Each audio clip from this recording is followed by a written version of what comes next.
We often find ourselves trapped in a cycle of regret and anticipation, haunted by the shadows of our past and constantly chasing a future that hasn't arrived yet. It's human nature to look back and wonder what if, or to look forward and ask what will be. But in doing so, we lose sight of the only moment that is truly real, now. The present moment is not just a fleeting second passing by, it is a sacred space, an opportunity, a gift waiting to be unwrapped. Many of us carry emotional baggage from our past. We replay conversations we wish had ended differently, decisions we wish we hadn't made, and chances we wish we'd taken.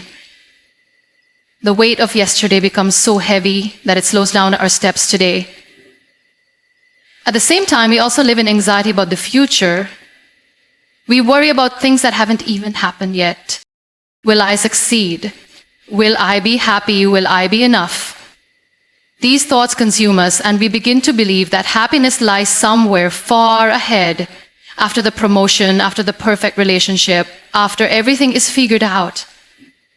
But what if happiness doesn't wait for us in some distant future? What if peace isn't found in correcting the past? What if everything we seek has been right here, quietly waiting in the present moment? There is something incredibly powerful about just being fully present.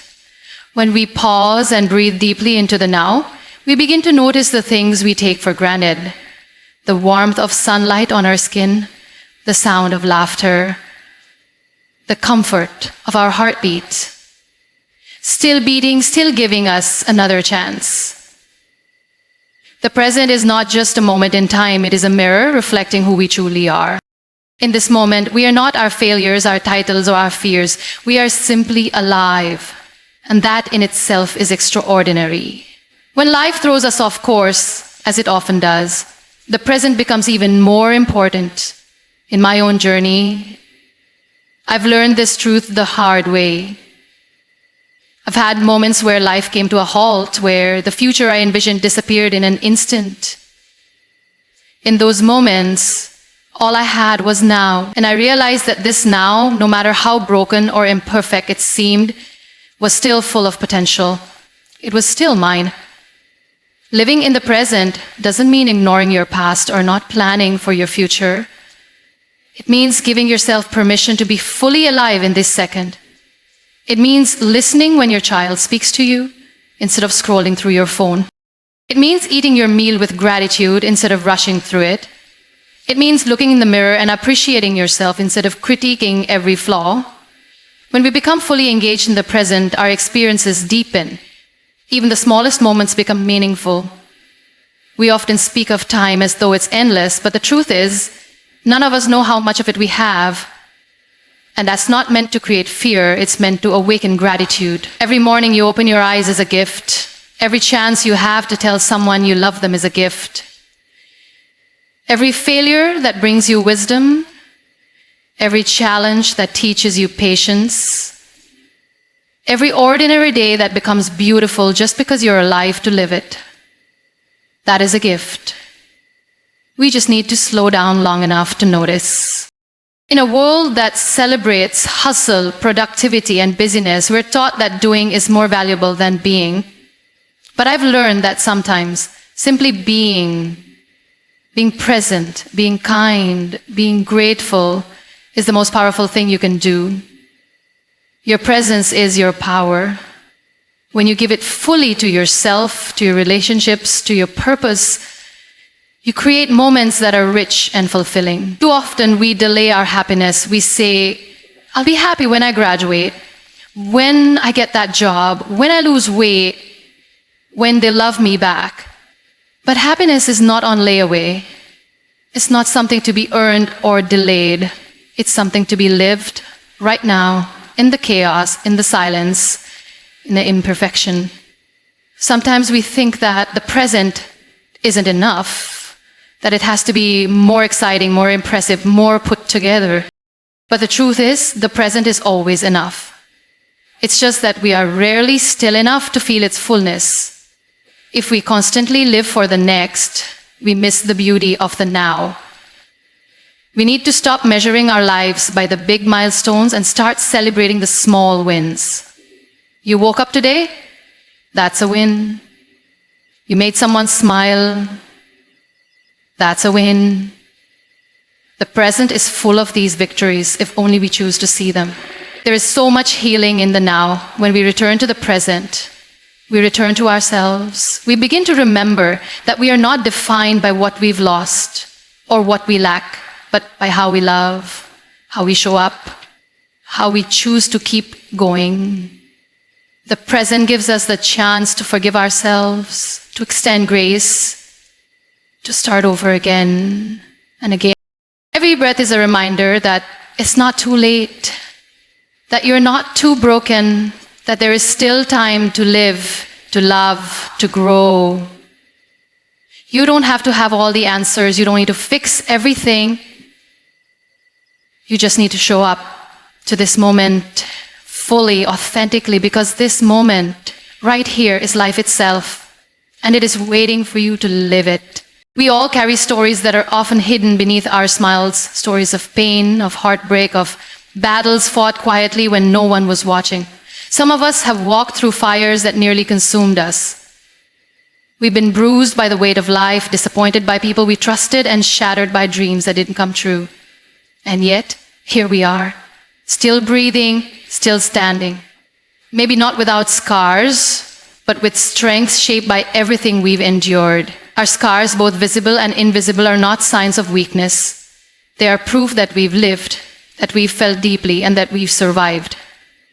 Too often we try to hide our pain because we think it makes us less. We wear masks and build walls, fearing that vulnerability is a flaw. But there is profound beauty in being real. In saying, yes, I've struggled, yes, I've been broken, but I'm still here. And there is immense power in that truth. We live in a world that celebrates perfection. Social media shows us curated lives, edited pictures, and filtered emotions. We're told that we must be flawless to be worthy, that our success, our relationships, and our appearance must fit into neat little boxes. But life is not neat. It is messy. And the most beautiful parts of us are often born from the mess. There is something sacred in the moments that broke us. They force us to rebuild, not in the image of who we were, but in the strength of who we are becoming. Every scar holds a story, not of defeat, but of resilience. Think about it. The wounds that once bled and hurt and left you on your knees are now healed. They may have left a mark, but they didn't take your spirit. In fact, they refined it. You became more compassionate, more aware, more grounded. Pain has a way of deepening us. It cracks us open so the light can get in. When we stop running from our pain, we begin to transform it. The very things we thought would break us can become the source of our greatest growth. But this transformation doesn't happen overnight. It begins when we stop asking, why me, and start asking, what now? Not why did this happen to me, but what can I do with this experience? That shift in perspective is where healing begins. That's where we reclaim our power. There's an incredible strength in saying, this happened to me, but it doesn't define me. Our pain is part of our story, yes, but it is not the whole story. And when we begin to see our scars as reminders of our journey, rather than signs of our damage, everything changes. We no longer see ourselves as victims. We see ourselves as warriors. People often ask me how I find the courage to speak about my struggles, to share my story so openly. And the truth is, I speak not because I want to relive the pain, but because I want others to know they are not alone in theirs. When we share our brokenness, we create space for others to heal too. We stop pretending that life is always easy, and we start showing that it's okay to fall as long as we rise again. We don't need to be ashamed of our scars. They are not ugly. They are not mistakes. They are maps, reminders of the roads we've walked and the battles we've overcome. They are proof that we are human and that we've chosen to keep living even when it hurt. Think about the times you felt most alive. Was it when everything was perfect? Or was it when you were in the middle of chaos, holding on to hope with trembling hands? Our most powerful moments are not the ones where everything went according to plan. They are the moments where we were forced to dig deep, to believe in ourselves when no one else did, to keep going when giving up would have been easier. Sometimes life brings you to your knees, not to break you, but to teach you how to rise. And when you rise, when you stand tall with your scars and your story, you don't just heal yourself. You become a light for others to give them permission to show up as they are too.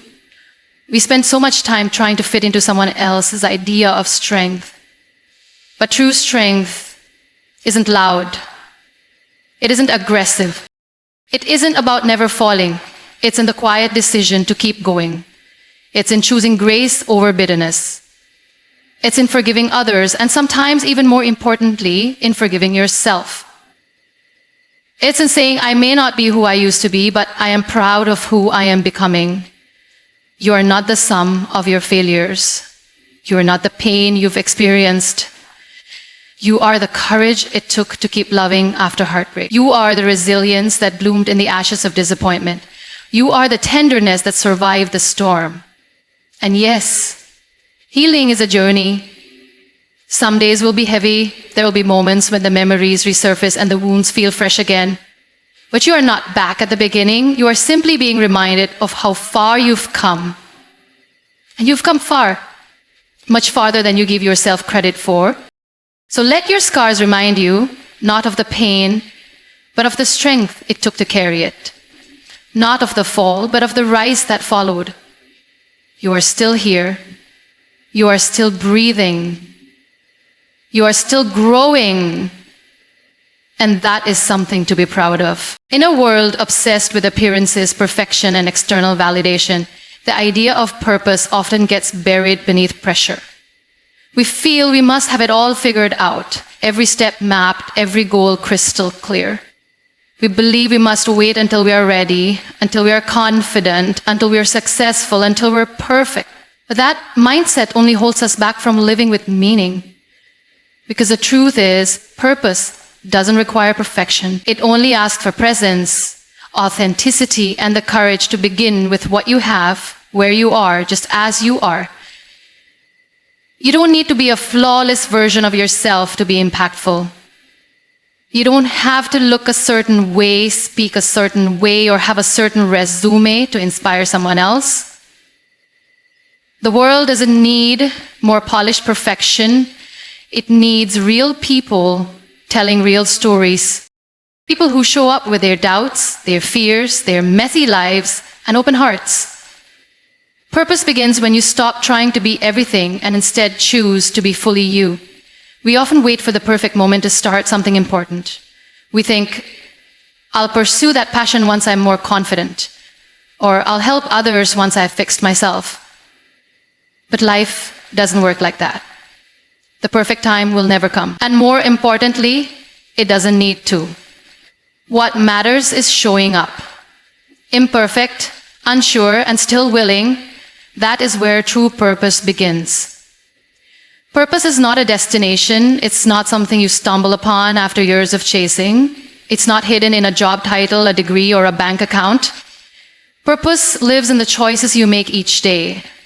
It's in how you treat people, how you respond to your pain, how you use your experiences, especially the difficult ones, to bring light into someone else's life. Even the smallest action, rooted in kindness and truth, can echo louder than you ever imagine. When you start living with intention instead of chasing perfection, something incredible happens. You free yourself. You no longer need to impress everyone.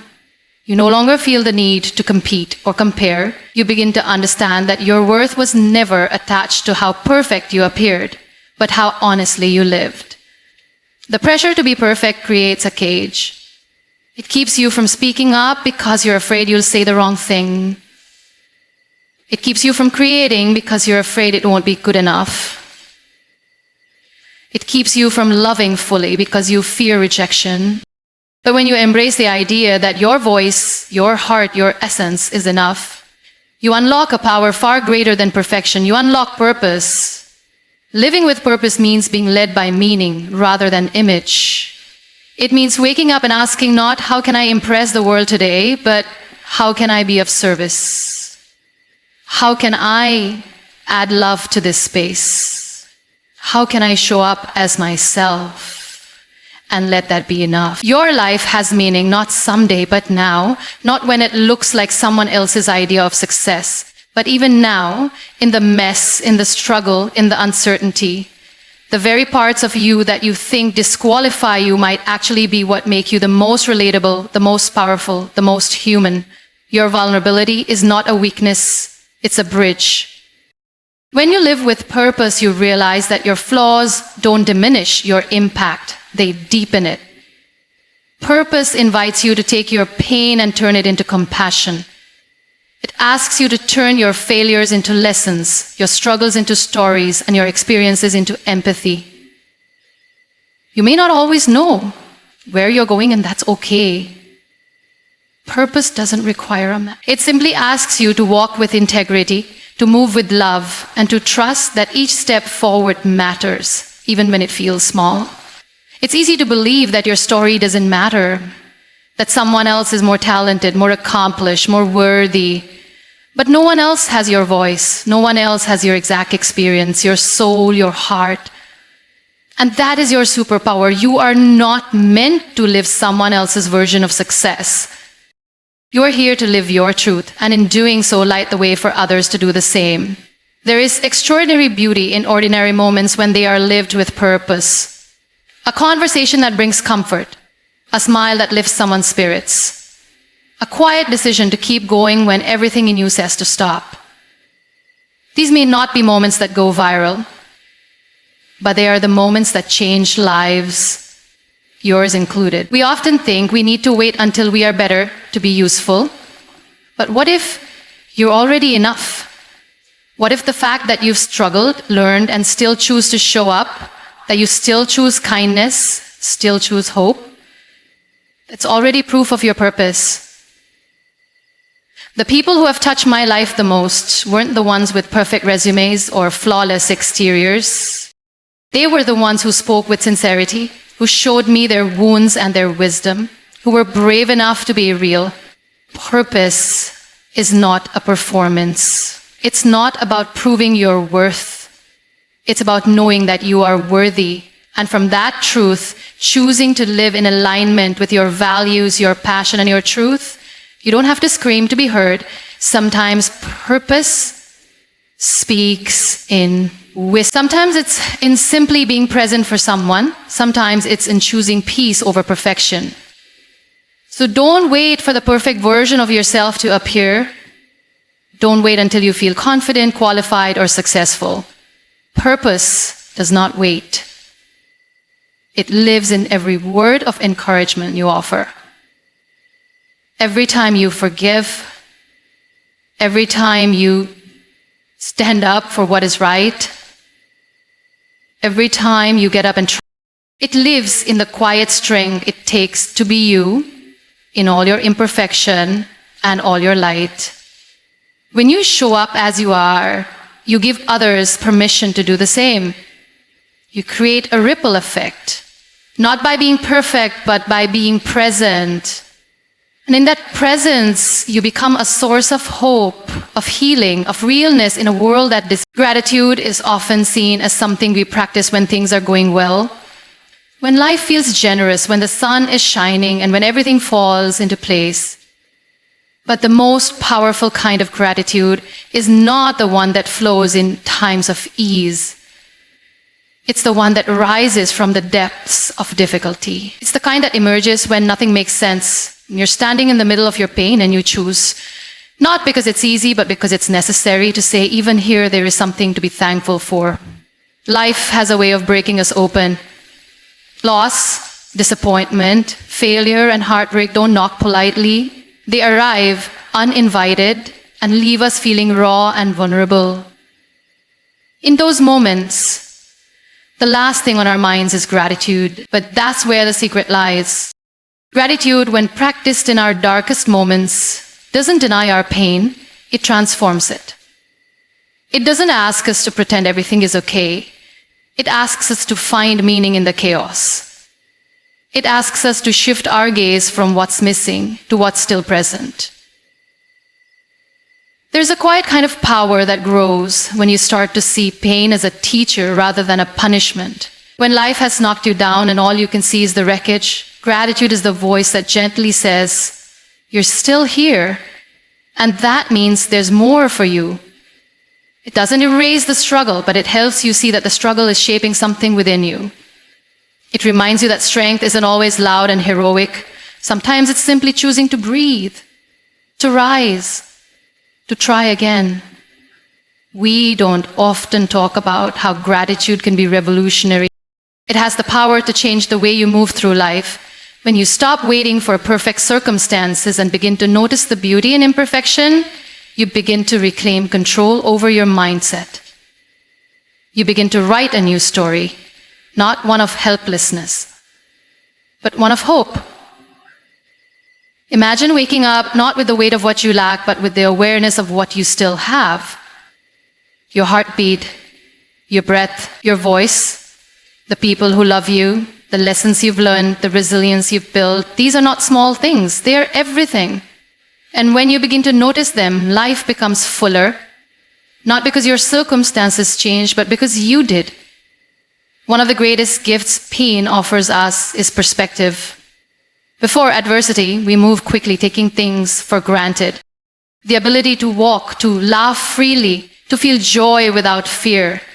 But when those things are threatened or taken away, we begin to realize how precious they truly are. And when they return, if they return, we don't just live, we feel life. Gratitude turns pain into power, not because it eliminates suffering, but because it redefines our relationship with it. Instead of seeing our pain as something that weakens us, we begin to see it as something that deepens us. Gratitude invites us to sit with our brokenness and still believe in the possibility of joy. It allows us to feel everything, the hurt, the fear, the confusion, and still mean that we should be grateful for the pain itself. It means we can be grateful within the pain, grateful for the growth, for the clarity, for the connections that form when we allow ourselves to be real. It means saying, "This has hurt me, but it has also humbled me. It has taught me who I am, what I value, and how deeply I can love." The world teaches us to numb discomfort, to chase distraction, to bury our feelings. But gratitude asks us to lean in, to feel, to witness, to hold space for what is. It is not a denial of reality, but a deeper embrace of it. It is looking at your wounds and saying, "You changed me, but you did not defeat me." There is incredible healing in acknowledging what is still good, even when everything feels like it's falling apart. Gratitude is the bridge between despair and hope. It's what keeps you grounded when your life feels unstable. It reminds you that joy and sorrow can exist together, that you don't have to wait for the storm to pass before you start living again. When you begin to see life as a gift, everything changes. You stop expecting it to be perfect, and you start appreciating it for being real. You start showing up differently. You speak with more kindness, love with more depth, and live with more presence. You begin to notice things.